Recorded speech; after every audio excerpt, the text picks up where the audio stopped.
Motlanthe says SA's exposure to European market turmoil is reasonably low, and ANC Youth League reiterates that John Block is innocent. I'm Lebo Changela with this news update. Deputy President Kgalema Motlanthe says South Africa's economic exposure to countries at the epicenter of the European market turmoil is reasonably low. He's been replying to questions in the National Assembly. Motlanthe says although the European Union is South Africa's biggest trading partner, exports to Portugal, Ireland, Italy, Greece and Spain constitute just 5% of the total. However, he says, the economic slowdown in the Eurozone has reduced the demand for South Africa's exports. Slowing global growth has also raised the prospect of weaker commodity prices and constrained government revenue.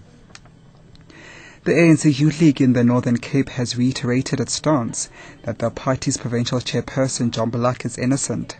Block and 4 co-accused appeared in the Kimberley Magistrates Court last week on new charges of fraud and corruption.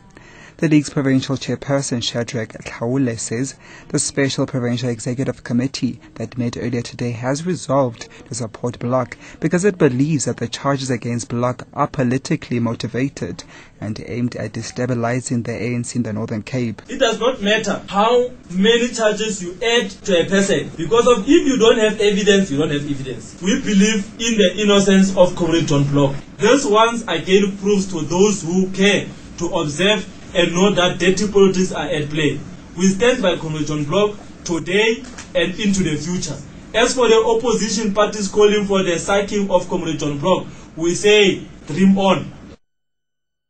Kaule says the ANC leadership's decision to discipline the League President Julius Malema is an attempt to silence the League ahead of the party's national conference. Our considered view in regard to the whole issue of charging the President of the ANC Youth League, Julius Malema, and the leadership collective is nothing but just a mere attempt to undermine the autonomy of the ANC Youth League, silence the Youth League towards the 53rd National Conference of the ANC, and to ultimately reduce it to a desk in the ANC. And over 400 taxi operators from the Capricorn District Taxi Council in Limpopo have called for the dismissal of a Roads and Transport MEC, Binkiga Kana.